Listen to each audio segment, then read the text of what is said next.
I'm gonna love you.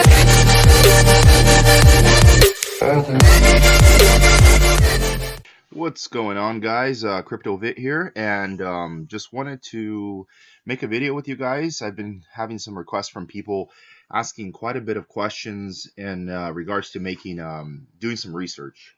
So for many of you guys out there, most of you probably started getting into the crypto space. I would probably venture a guess just after Thanksgiving.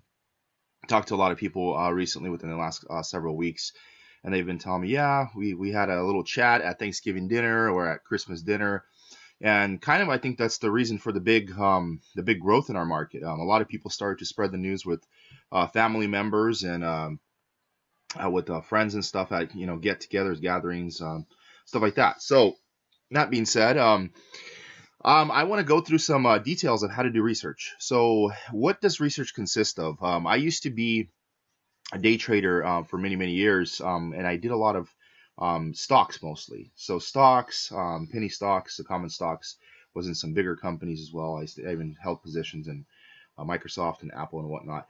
But it's all pretty much the same strategy. At the end of the day, you just got to know, you got to adapt to the process a little bit, and you got to know what to look for. A lot of people out there realistically get into the space and they absolutely have no idea what they're getting themselves into, and they look for the wrong things. So let's just start with this. First off, the number one website you guys should be absolutely 100% familiar with is coinmarketcap.com. It's pretty straightforward. If you see on the left hand corner here, there's 1,494 currently coins/tokens that are in the market. These are the current markets. There's over 8,200 different markets. It's quite crazy if you ask me. So the current market cap we're looking at is $579 billion dollars in the market as a whole. So that's the entire market put together. So if you look at all the coins here, that's these market caps here, and if you were to add all these together, you would have the entire market cap. So how do you get these market caps for individual coins? Well, that's pretty straightforward. It's the circulating supply multiplied by the entire price of per coin or per token, and you get this market cap. So as you can see, Bitcoin clearly obviously would have the highest market cap. So they go not based on popularity, but they go off of based on value. So what is the company worth, or what is the coin worth, I should say more specifically. So, and this is 24-hour volume, how much has been trading. This is how much Bitcoin takes as an overall dominance within the market. I mean, for most people, this might be all really basic knowledge, but you would be surprised. So I'm just starting with a really simple thing. So if you were to go into an individual coin, let's scroll down a little bit. Let's maybe touch on let's do Quantum. Quantum's actually one of my favorite coins. They have a lot of different working products out there that they're currently working on. A lot of projects. They're teamed up with quite a bit of different partners as well. So anyways, so let's just say you've never heard of Quantum. You want to come into Quantum, and you want to do some really basic research. Where do you start? Well, I typically start with looking at their website, which is always on the main page of their ticker. So you go into their website and you're kind of scrolling through here. What are the key elements that you guys have to be looking for? I mean, a lot of them do have fancy little videos, stuff like that. Well, typically what I start with is I always go to the white papers. So you go to the white paper. So what is the white paper? I'll tell you a little bit about the white paper. So white paper, typically how it works is it's the implementation and the entire business model / strategy of the coin. So me being a marketing with my marketing background, I mean, we did a lot of marketing plans. So putting together a strategic marketing plan was very required for pretty much 90% of all our projects that we did. So it was an entire breakdown of all our basically objectives and who we're targeting and so forth. There's a whole breakdown of things. So when you're looking through a a white paper, you're looking for key elements. First of all, you're looking for Does it make sense, and stuff like that. So if you start reading through it, and if it's really complicated, that's not necessarily a bad thing. It might just be out of your league, the level of knowledge here. And quantum, as a coin and as a project, in of itself, it's a very complicated like smart contract process. So reading through it a little bit might be really like dry. You might really not know what they're talking about, but that's not a bad thing. That just might mean that they just really have a complex series of networks and systems that they're working on, which is absolutely can be a really good thing, because that essentially could be a life-changing technology. But that's typically where I start with. Now, even reading through the basics, let's just say if you don't know anything about the company whatsoever, and you're like, the smart contracts really don't make any sense to me. So you go into the website and you just figure out what their goal is, what they're aiming at. Like, just look at the basics and figure out what is their technology. Are they building something that's essentially going to change and revolutionize the industry? I mean, there was a couple of companies. I don't mean to bash specifically on any companies out there, but there was like a company like INS came out. It's a grocery industry. I might actually just use it as an example. INS. I was actually I participated in the ICO on this one, simply just because ICOs can be very profitable, and if they have a really good team behind them. But however, if you really look down deep into their white papers, into their business model, I mean, they have a good business model. Overall, it's a great idea, but to make an overall decentralized grocery industry, is it needed? That's what you guys gotta have to ask yourself. Does this space or sector within our industry need this kind of technology? I mean, can we live without it? Essentially, when I think about cryptocurrency, I think a revolutionary technology that makes the process of smart contracts, blockchains, and specifically payments much more applicable, or even possible, making them more safe and straight to the point. So realistically, when I look at something like that, I asked the question once, do you need a decentralized system to buy a freaking banana? That's just kind of the bottom line. That's the way I look at it. And here's another way to look at it. So if you're gonna buy a banana today, and I mean, I'm being facetious, of course. It's kind of a far-fetched idea, but if you're gonna buy a banana today at, like, say 30 cents for a banana, and the coin increases in value, unless it's extremely regulated in real time, it's essentially you might pay $1 for your banana tomorrow or the next day. They have to constantly be up on their technology and updating it and whatnot. There's also there's a lot of companies that within the space that you got to be very careful about, because if you look into their white papers, a lot of them might not make a whole lot of sense. You get in here and you start reading some of these white papers, and you're like, I'm not sure about that. And if the white papers simply just don't make sense to you, then it's probably, I mean, and not from a sense they don't make sense to you because they're complicated, but just the overall business model just doesn't make any sense. I see those as extremely big red flags. I mean, some of these systems, if you look into, for example, bread delivers certain applications. You look into companies. One second, let's scroll through here a little bit. Of course, BitConnect. What a joke. I mean, even stuff like ECC. I mean, that's one project I've been working on. They're trying to deliver a file storage platform, encrypted messaging. You can actually share your file storage, and of course, an encrypted decentralized payment system with a fully encrypted wallet, both mobile and one for your desktop.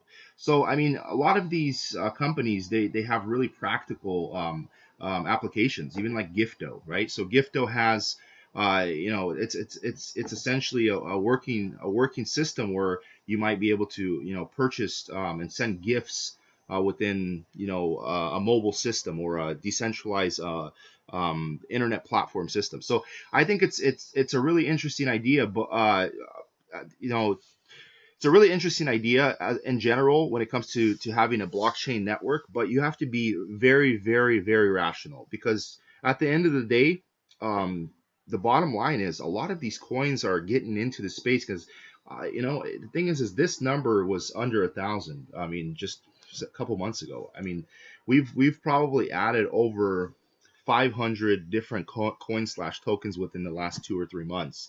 Now that scares me a little bit. It's from one standpoint, it's great, but from another standpoint, that just means that this space is currently being saturated, saturated with just an incredible amount of unknown businesses coming out, you know, and that really, really is a scary, scary notion, because then you really don't know what you're getting yourself into. So that's why it's extremely crucial for you guys to go through this. I mean, there was at one point I looked into even say Redcoin. Redcoin is a community coin. And the reality of it is you really don't know who's standing behind this community, because unlike ECC, Redcoin is it's being supported by these so-called redheads that support the community, but nobody truly knows or what they're trying to accomplish. I mean, they're trying to get into the social media space, but they're trying to deliver this RDDID that gives people the ability to tip on platforms like Reddit and Steam and stuff like that. But the reality of it is it's unrealistic. They don't even have a working product. So I mean, that's just one thing you guys should always consider. Does the current project have anything that's working in it, or is it simply an idea? And I brought this up before. I brought this up with EOS. I mean, EOS is a great coin. I like the team behind it. I like their ambitions, their future goals, their roadmap, of course. But the idea is, do they have a working product, or are they just shooting for the stars? Like Tron. Do you guys see the shirt? My wife actually got it for me. It's a Tron shirt, and I really like the project as a whole. Justin Sun he has his good tweeting days and his bad tweeting days, of course. And the project overall, it's very extremely ambitious. I mean, it might be a little too ambitious, because as far as being a company as a whole, it makes sense. But when you're trying to decentralize the entire internet space as a whole, I mean, let's get real. I mean, that's not going to happen.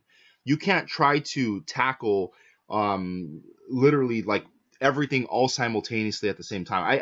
I don't think it's practical. I think you should try to stick to a specific niche, niche, however you want to say, and focus on key elements within that niche, because that's going to be important for you to be able to capture that audience and capture that space as a whole.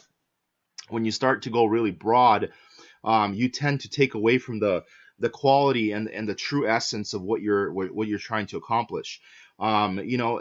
If a company were to come out and say, hey, we are trying to tackle, they started on the right track. They came out, they said, we're trying to tackle the music industry, and this is actually kind of where they lost me, because I started looking into them, and I noticed they had Ocoin on board, which if you look at Ocoin, let me just show you a good example. This was just recently ICO. Second. This was just recently an ICO.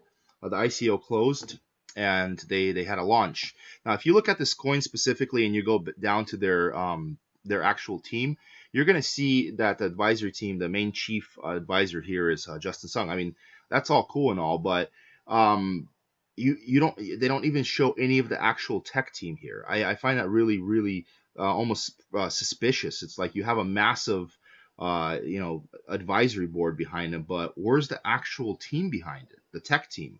They have all these so-called partnerships here, even Amazon and so forth, and of course you have Tron, but realistically you don't see any solid facts behind any of this. And bear in mind, there is going to be a ton of speculation in this field, regardless of how you look at it. People go on hype. Basically, the strategy in this industry is to buy the rumor, sell the news. That's a very interesting strategy to go by. So you would purchase something and acquire it, and basically sit on it, ride the wave during the rumor, and then sell as soon as news hits, or maybe even slightly before that. That gives you the ability to guarantee your position. So to me, I'm just speculating, of course, but Odyssey, although it does have a working product behind it, I think it might be a little premature for our industry a little bit. I mean, I'm just saying that because all I'm seeing currently when I look at Odyssey and Tron and even his PayWow app, is they're essentially trying to build each other's platform up by piggybacking off one another. It's like me saying, hey, I just partnered up with this company, but the company I've owned for 6 months or a year or 10 years. You know what I mean? The reality of it is I'm trying to make it seem like a much bigger deal than it really is, because the reality is that business has been there, and it's been an existing business. And the way he was even able to acquire a good investor base and user base to look into Tron was because of his PayWoo app, and he was able to market, literally send all of his users marketing on Tron, and that makes it really doable. And people are like, well, how was he able to acquire such a big following? I mean, when you have how many 10 or 20 million users on PayWoo app, that's a good kickstart in the right direction. Then people start to talk about it, they share it with others, they tweet about it, and so forth. It can grow exponentially very fast. So that would be my other really important element to look into, is look through their team. What are they working on? What's their goals? And then another thing is Tron, they changed their website. I find it really ironic because, now just hear me out, I'm not bashing on Tron. I still hold a pretty decent position in Tron, but they're a company that's a little premature in my understanding. I think they're shooting for the stars, and I think this plan can eventually become a reality within, say, 5-10 year block. Let's not get carried away here and just pretend that this is something even possible within the first couple of years. Now, that being said, you have to keep in mind that almost all these companies, when they have an ICO, 9 times out of 10, they don't have a working product. They don't have a working platform. They're working on it. And the companies that come in here, like even INS, quite honestly, as much as I don't believe in the model, INS, they came in to the industry with a working product. They have a working system, I should say. They've already acquired partnerships with certain manufacturers and whatnot. So they're more so, and then they have a beta version of their grocery store online. So they're more so equipped than the others, and that's where they were able to successfully get on all these different exchanges. Once again, the first thing I always look at is the white paper, try to make sense of that. Second thing is try to make sense as a whole. Will the idea behind their tech or their coin make a difference or some kind of impact within the industry? I mean, is it going to make any difference whatsoever? You have to take it from a very unbiased, wide view. And I mean, of course, I learned all that in marketing, because to be a great marketer, you have to first off find a problem, and then you find a solution. Because if the problem doesn't exist, you can't put the problem into the market, because it just doesn't work that way. You can't come in here and say, hey, let's create a problem. And funny I say that, because I think a lot of people within the conglomerate industry, they actually purposely create problems so they can create solutions for them. And it sounds kind of far-fetched, but I mean, it's easier to try to create something that doesn't exist and then find a solution for it. It's kind of like, I remember when we were driving when we were much younger, and insurance wasn't required. And of course, there's a lot of people that will say, well, we need insurance. Well, what's to say we absolutely need insurance? And then Obamacare came out, and they say if you don't have insurance, you're actually going to get a violation, and you're going to get fined for not having some health insurance. So these are all situations where you're pretty much forced into something based on a problem. So nevertheless, going through that, so that's the second thing. Make sure it's a life-changing or revolutionary idea. Always look into their tech team. Look at their tech team and see what kind of tech team is behind them. Who's standing on their board of directors? Who's their CEO? What kind of background do they have? I mean, those things are very important. You know, I hate to say it, but if they're a huge tech company, and I mean, this website is it's phenomenal. It's it's a nice looking website. It's clean, it's crisp.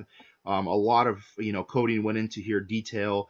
There's a lot of design per se. My wife's actually a graphic designer, so she takes pleasure in looking at some of these websites that I've been showing her, because she's like, wow, that's a really well put together website. And some of these websites like Quantum, they have just a really prestigious, nice looking website. Tron, I mean, I'm going to be honest, I'm kind of disappointed. I think a lot of people bashed on their old website, and this website, even the color schemes, there's nothing three-dimensional about it. It's a very simple font.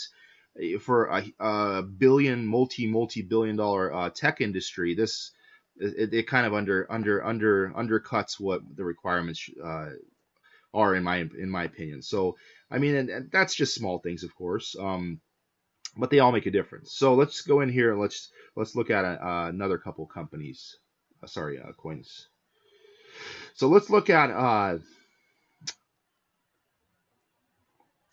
EOS. I do like EOS. I wanted to just glance at their website real quick. So EOS has just a amazing website. A lot of cool partnerships. A lot of announcements. They keep people in touch. And another thing I'll just briefly go through is Twitter. If you get on here and you can see that they actively, and by the way, if you're going to be doing any kind of crypto investing, cryptocurrency trading, you should always be following that specific company in your Twitter. Keep an eye on them. What are they doing? What are the future? What are they implementing? Anything new, and so forth. That's an easy way. It's the best way to keep track of it. Everybody's like, well, I can't figure out where to do research on companies. Twitter. That's where you do it. Twitter's the best place to do it. Another place to do it is Reddit. Reddit tends to have a lot of information and facts about the companies specifically. So Reddit is a good place. So how do you assess if a coin is good from a financial standpoint? So I'm not a financial advisor. Just take this with a grain of salt. But I always assess a company based on my evaluation would be, what are they asking for the coin? This one's asking $14. And I look at what its current circulating supply is compared to their overall total supply. So as everybody knows, total supply is basically released on certain parameters of either they release it every year or it's mined, because this is a ERC20 token. It works a little bit differently. There's no mining process, and EOS will have its own platform and system eventually. They plan on releasing it during the summer. But when this coin originally got released, it was about $1 when it hit market, and then we're talking back in July of last year. So it took a little bit of a crawl, I should say, up to $4. Kind of dipped down. Kind of there was a little bit of a bearish market with this coin for a little while. Grazed around 60-70 cents, with probably 50 cents of support levels here. Kind of worked its way up, and this is kind of when all the hype started. So most coins started to take this massive growth. And I was talking about Thanksgiving. This is roughly when a lot of people's Coinbase accounts were clearing their funds, their Litecoin and Bitcoin and stuff like that. That's when they were getting into it. So it started to grow here a little bit and so forth. But if you look at the circulating supply and the value, you have to figure out, well, when this coin actually came out, it was actually worth $1, and with the circulating supply like 600 million supply, you're essentially exactly about a year ago, they were probably top 5 coins, because that's a really top 10 coins for sure, because that's that's a really aggressive number to be selling. And this is what happens. I think Telegram is coming out with a new coin, and so is Kodak. But their initial coin offering prices are going to be so high that they're ultimately trying to already get in the top 30 without working their way up. So from a one sense, that might be a good thing because they're gonna stay stable to an extent. You mean one can assume they're gonna stay stable. But from another thing, if you're an investor and actually trying to make some kind of life-changing money, that's not a good thing. And this is why, because anytime a coin is has no room to grow and its market cap is already really high, let's just say Steam is at 1.5 billion, it's not going to go to 50 billion anytime soon. It's just, let's be realistic here. So that being said, those are a couple of my tricks that I work with. Keep posted, subscribe to my video below. So I'm going to be constantly releasing new videos. This is just kind of my 411 on how to do your very, very basic research on cryptocurrencies and what's in the market. As we, time progresses, so this is my part 1 of the series. I'm gonna do probably a 3-part series, and just keep people informed and go through the process of what it truly takes to do not only regular research, but actually sound and rational research. What actually consists of finding facts about companies, looking past all the FUD and all the FOMO and all the noise. The way I see it is in this type of sector, in this space, there seems to be a lot of noise, and you have to be able to filter through all that noise, because that noise tends to really distract us from the end goal. So I mean, if you're a long-term investor, if you're trying to get into the space to hold for say a year, a lot of that stuff can really throw us off guard. And a lot of people, I notice, start to panic sell. They start to get nervous. I mean, especially if you got, a significant amount inside the market and you're like, oh crap, what am I going to do? I've already lost half of my life savings, by the way, and hope that's not the case. You shouldn't be in this. There were some horror stories with BitConnect recently, with people losing a tremendous amount of money in BitConnect. And I was just thinking, come on, guys. I mean, you don't take out a second mortgage to play in the crypto market space. Come on, let's be realistic. And if you do, spread them around across 10 coins, preferably something above the top 50. Do not touch. That is the only way you're going to make your money back in a year. If you get in here and you start trying to sell on the flips, so sell high, buy low kind of thing, unless you really know what you're doing and you have a really, really strong hand, and no weak hands, the weak hands always lose, you're going to fail. And because emotions tend to drive us. But anyways, once again, subscribe down below, and I'm going to keep you guys posted. And also, we're going to be giving away free crypto here with these videos. Starting in the next couple of videos, I'm going to start giving away free crypto. Just so sign up, subscribe, comment below for your opportunity to win some free crypto. Thank you, guys.